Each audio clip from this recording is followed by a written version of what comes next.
آگے پھر ذکر شروع ہو جاتا ہے حضرت موسیٰ علیہ السلام اور حضرت خضر علیہ السلام کا۔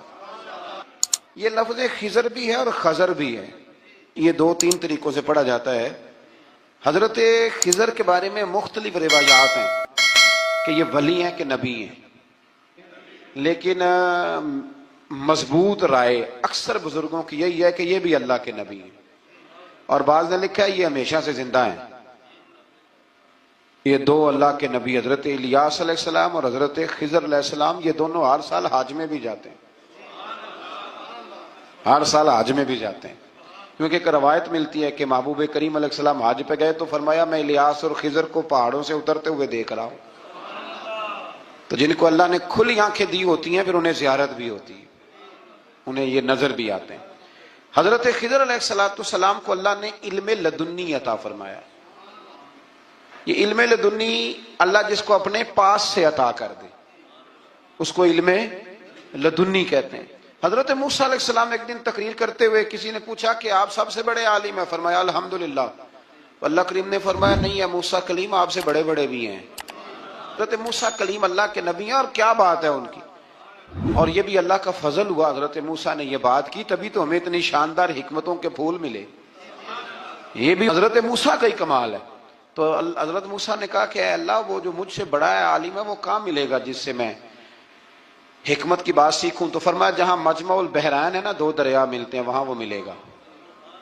حضرت موسیٰ کلیم سے اللہ نے فرمایا کہ جاؤ جہاں دو دریا ملیں گے نا وہاں تمہیں وہ شخص ملے گا۔ تو یا اللہ میں کس طرح؟ فرمایا زادرہ ساتھ لے جاؤ، کھانے پینے کا سامان۔ حضرت موسیٰ کلیم لے گئے، مچھلی بھی لے گئے۔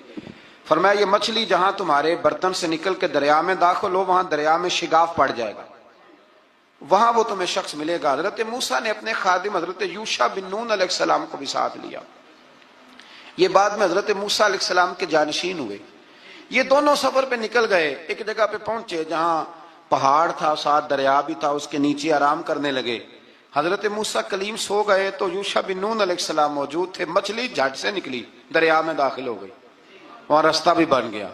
اب اٹھے حضرت موسیٰ کلیم، جب اٹھے تو فرمایا چلو چلیں، تھوڑا آگے جا کے فرمایا بھوک لگ رہی ہے کھانا تو نکالو۔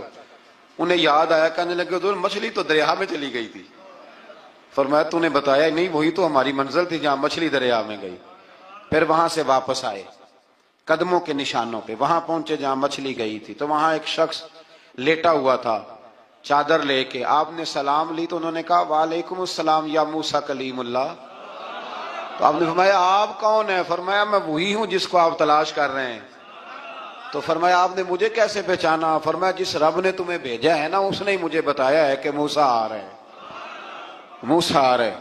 اب حضرت خضر نے جو کچھ فرمایا وہ بڑا شاندار ہے۔ فرمایا موسیٰ کچھ باتیں ایسی ہیں جن کا آپ کو علم ہے اور مجھے نہیں، اور کچھ ایسی ہیں جن کا مجھے علم ہے اور آپ۔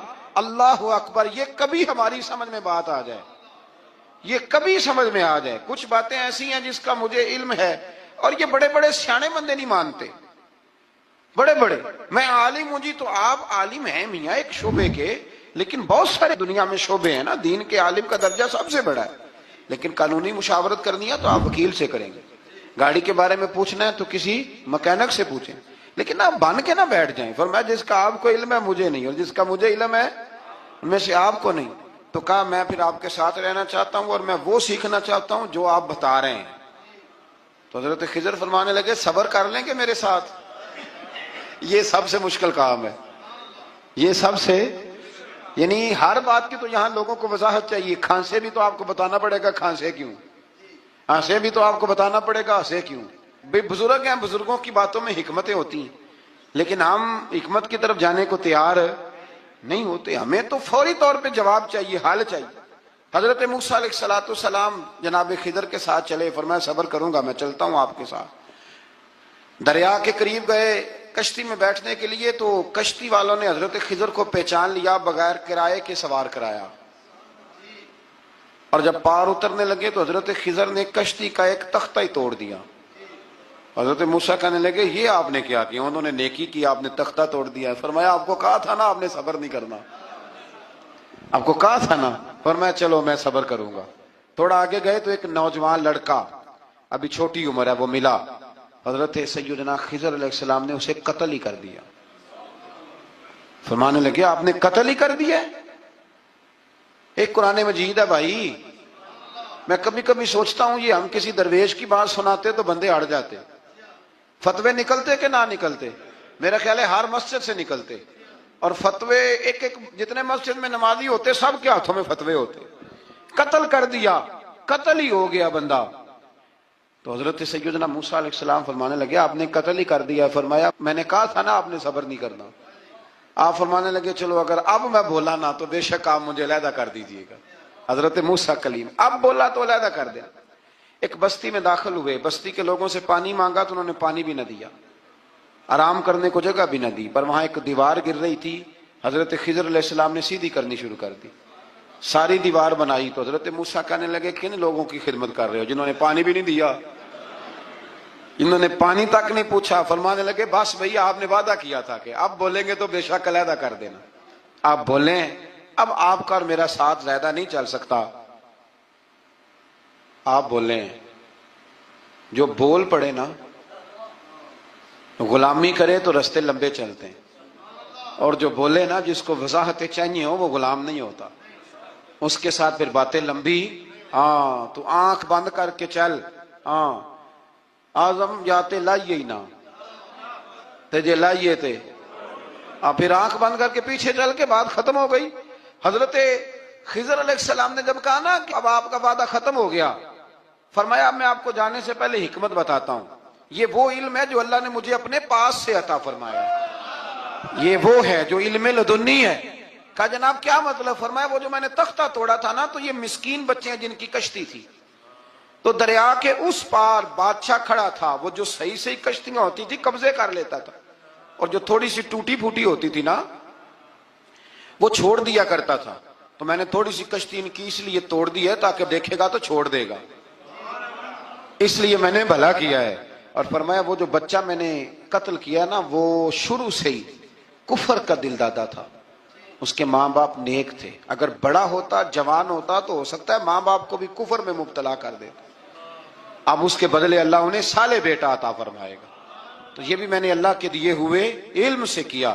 اور فرمایا یہ جو دیوار میں نے نبی ہو کے یا ولی ہو کے مزدوری کر کے دیوار بنائی ہے نا، اللہ اکبر، فرمایا یہ دیوار عام لوگوں کی نہیں، یہ یتیم بچوں کا خزانہ ہے دیوار کے نیچے، یہ گر جاتی تو خزانہ ظاہر ہو جاتا، اور بچائی اس لیے ہے کہ وَكَانَ أَبُوهُمَا صَالِحًا، ان بچوں کا باپ نیک آدمی تھا، ان کا باپ۔ قاضی ثناء اللہ صاحب پانی پتی فرماتے ہیں ڈائریکٹ باپ نہیں تھا، 7ویں نسل میں جا کے باپ بنتا تھا۔ سن لیں یہ بھی بات، ایک بندہ نیک ہو تو اس کی 7 نسلوں تک رب خزانوں کی بھی حفاظت فرماتا ہے۔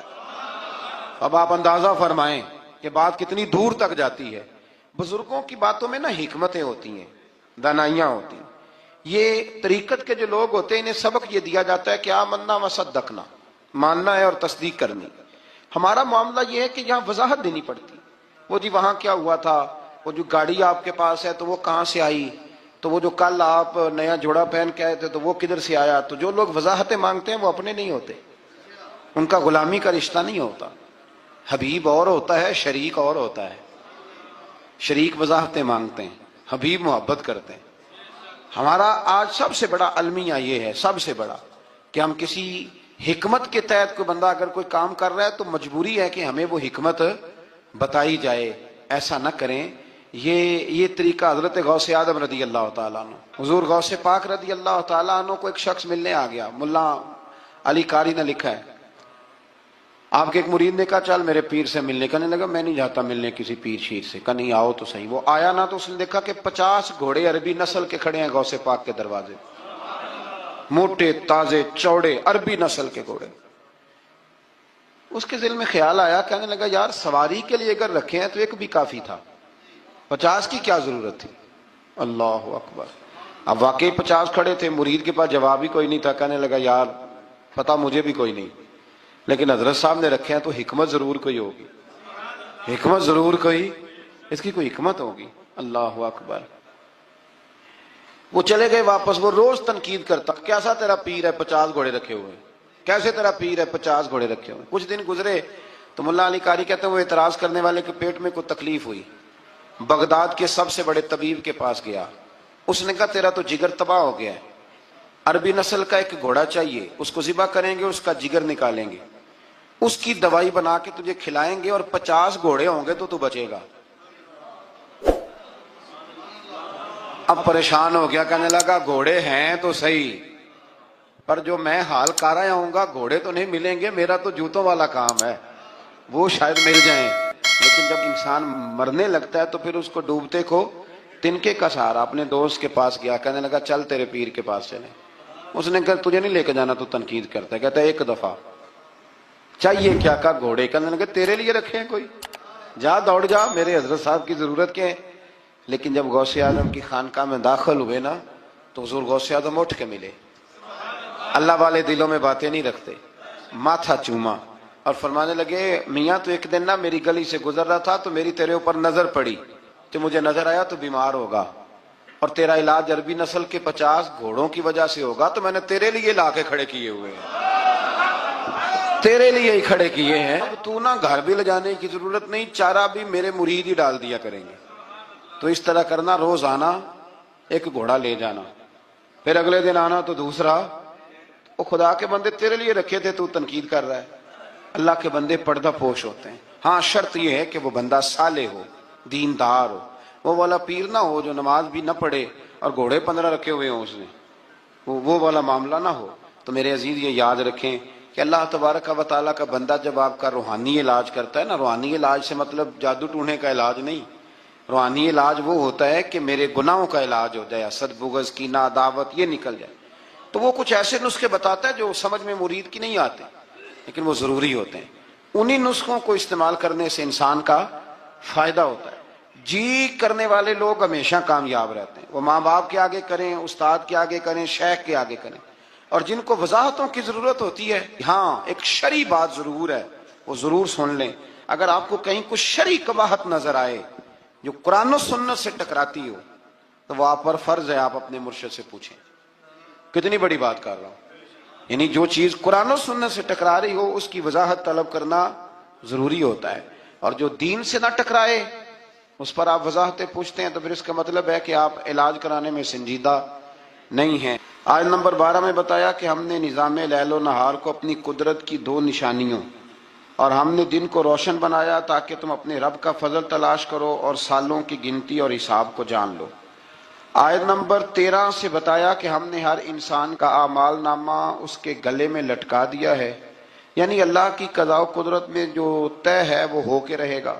اور قیامت کے دن یہ اعمال نامہ ایک کھلی ہوئی کتاب میں صورت میں ہوگا. بندے سے کہا جائے گا اپنا اعمال نامہ پڑھو, آج تم خود ہی احتساب کرنے کے لیے کافی ہو. جس نے ہدایت کو اختیار کیا تو اسی کا فائدہ اسی کو پہنچے گا, اور جس نے گمراہی کو اختیار کیا تو اس کا وبال بھی اسی پر آئے گا. اور کوئی بوجھ اٹھانے والا دوسرے کا بوجھ نہیں اٹھائے گا, اور ہم اس وقت تک عذاب دینے والے نہیں جب تک کہ اتمام حجت کے لیے ہم رسول نہ بھیج دیں.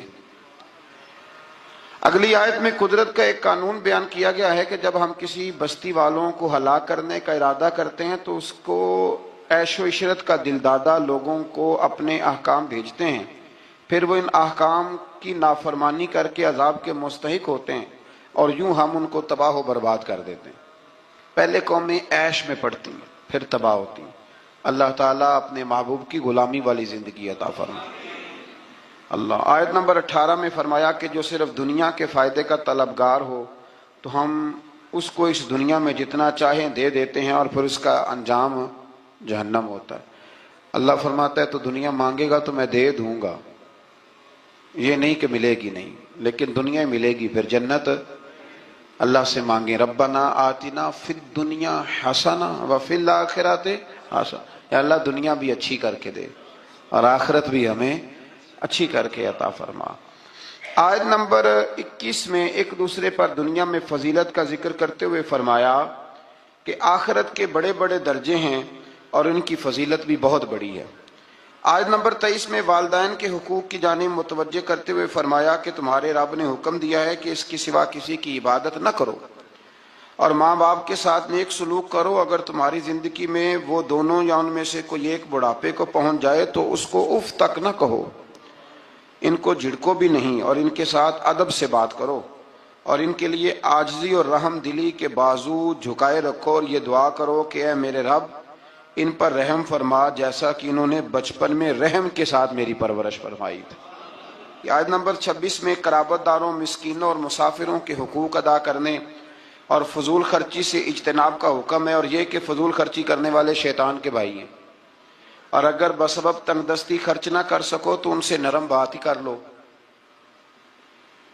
فرمایا رشتہ داروں پہ خرچ کرو، اپنی ذات پہ فضول خرچی نہ کرو، اور اگر تم خرچ نہیں کر سکتے، غریب ہو، تو کم از کم اخلاق کا مظاہرہ ہی کر لو۔ رشتہ داروں کے اندر تلخ جملوں کا تبادلہ تو نہ کرو۔ آیت نمبر 29 نے تسلسل کے ساتھ احکام کا بیان ہے، تسلسل کے ساتھ۔ نمبر 1 فرمایا خرچ کرنے میں بخل، ہرس اور فضول خرچی کے درمیان میانہ روی کو اختیار کرنا، یعنی نیک کاموں میں کھلے دل سے خرچ کرنا اور مباح کاموں میں اعتدال کے ساتھ خرچ کرنا، اور ناجائز کاموں میں بالکل خرچ نہ کرنا۔ نمبر 2 ارشاد فرمایا کہ افلاس کے خوف سے اولاد کو قتل کرنے کی تمہیں ممانعت ہے، اور یہ کہ سب کا رزق دینے والا اللہ ہے۔ نمبر 3 میں فرمایا کہ زنا بہت بری چیز ہے، اس سے بچو۔ نمبر 4 میں قتل ناحق کی ممانعت ہے اور قصاص لینے میں حد اعتدال میں رہنے کا حکم ہے۔ نمبر 5 میں یتیم کا مال کھانے کی ممانعت ہے اور اس کے بالغ ہونے تک اس کے مال کی حفاظت کا حکم ہے۔ نمبر 6 وعدوں کے پورے کرنے کا حکم دیا گیا، یہ آیت نمبر 29 میں سارے احکام ہیں۔ اور نمبر 7 ناپ تول میں خیانت کی ممانعت کی گئی۔ نمبر 8 جس چیز کا علم نہ ہو اس کے در پہ ہونے کی ممانعت کی، جس کا پتہ نہیں اس مسئلے میں پڑھنے سے اللہ نے یہ تو بڑا مشکل کام بتا دیا ہے۔ یہاں تو جس کو بالکل بھی نہیں نہ پتا وہ بھی 1 2 3 فتوے تو دن میں دے ہی دیتا ہے، اللہ ماشاءاللہ۔ فرمایا جس کا پتہ نہیں اس کام کے پیچھے بے شک کان، آنکھ، دل ان سب سے روز قیامت سوال ہوگا۔ 9 نمبر میں فرمایا تکبر اور اطراء کے چلنے والے ٹھیک نہیں کرتے، ان کی مذمت ہے۔ نمبر 10 شرک کی مذمت بیان کی گئی، اور 11 نمبر پہ یہ بھی بیان ہوا کہ کسی کی روزی کی کشادگی یا تنگی کا مدار اس کی فضیلت یا بے قدری نہیں کہ بندہ اچھا نہیں تھا اس لیے اللہ نے پیسے نہیں دیے، فرمایا یہ اس کی بے قدری اس وجہ سے نہیں، یہ اللہ تعالیٰ کی حکمت اور مشیت کا معاملہ ہے۔ اللہ زیادہ بہتر جانتا ہے کہ کسی کو اس نے کیا دینا ہے۔ ان تفصیلات کے بعد فرمایا اے رسول یہ وہ حکمت والی باتیں ہیں جن کی ہم نے آپ کی طرف وحی فرمائی ہے۔ اقوال زری لکھے ہوتے ہیں نا، آپ اس طرح کریں سورہ بنی اسرائیل کی آیت نمبر 29 لکھ کے لگائیں۔ میں اکثر نا جب کوئی بندہ کہتا ہے نا اقوال زری، تو میں کہتا ہوں پہلے بتاؤ قرآن سارا تم نے لکھ کے لگا لیا، یاد کر لیا، حدیثیں ساری لکھ لی؟ اب تو انگریزوں کے قولوں کو اقوال زری بنا کے لوگ بیان کرتے ہیں، تو میں کہتا ہوں پہلے قرآن حدیث اپنے اللہ کے بندوں کی باتیں تو پوری کر لو، تم تو دور نکل گئے ہو۔ اللہ فرماتے ہیں یہ حکمت والی باتیں ہیں، یہ تھوڑی حکمت والی بات ہے کہ رب فرما رہا ہے کہ کسی کی روزی کا کشادگی یا تنگی کا مدار اس کی فضیلت یا بے قدری پہ نہیں، بلکہ تو اللہ بہتر جانتا ہے کہ اس کو کیا دینا ہے۔ یہ بہت بڑی حکمت والی بات۔ آیت نمبر 40 میں کفار اور مشرکین کی اس خبیث فطرت کو بیان کیا گیا کہ خود تو بیٹوں کی تمنا کرتے ہیں اور اللہ کی طرف بیٹیوں کی نسبت کر کے کہتے ہیں کہ فرشتے معاذ اللہ اللہ کی بیٹی ہیں۔ آیت نمبر 44 سے بیان ہوا کہ 7 آسمان اور زمینیں اور جو بھی ان میں ہے اپنے اپنے انداز میں اللہ کی تسبیح کر رہے ہیں، ہر چیز اللہ کی حمد کے ساتھ اس کی تسبیح کر رہی ہے، لیکن تم ان کی تسبیح کو سن نہیں سکتے۔ آیت نمبر 45 میں فرمایا کہ منکرین آخرت قرآن کی تعلیمات سے استفادہ کرنے سے محروم رہے اور ان کے دل و دماغ حق کو قبول کرنے کی سعادت سے محروم ہیں، اور فصیح و بلیغ قرآن سن کر بھی نبی پر سحر زدہ ہونے کا تان کرتے ہیں معاذ اللہ۔ آیت نمبر 49 میں بتایا کہ منکرین آخرت کہتے ہیں کہ جب ہماری ہڈیاں گل سڑ کے ریزہ ریزہ ہو جائیں گی تو کیا ہمیں از سر نو پیدا کیا جائے گا؟ اللہ تعالیٰ نے فرمایا تم پتھر بن جاؤ یا لوہا یا کوئی اور مخلوق جو تمہارے خیال میں بہت سخت ہو، وہی رب ذوالجلال دوبارہ پیدا کرے گا جس نے تمہیں پہلے پیدا فرمایا تھا۔ آیت نمبر 52 میں عمدہ بات کرنے کا حکم دیا گیا، اور آیت نمبر 56 میں بتایا کہ باطل معبود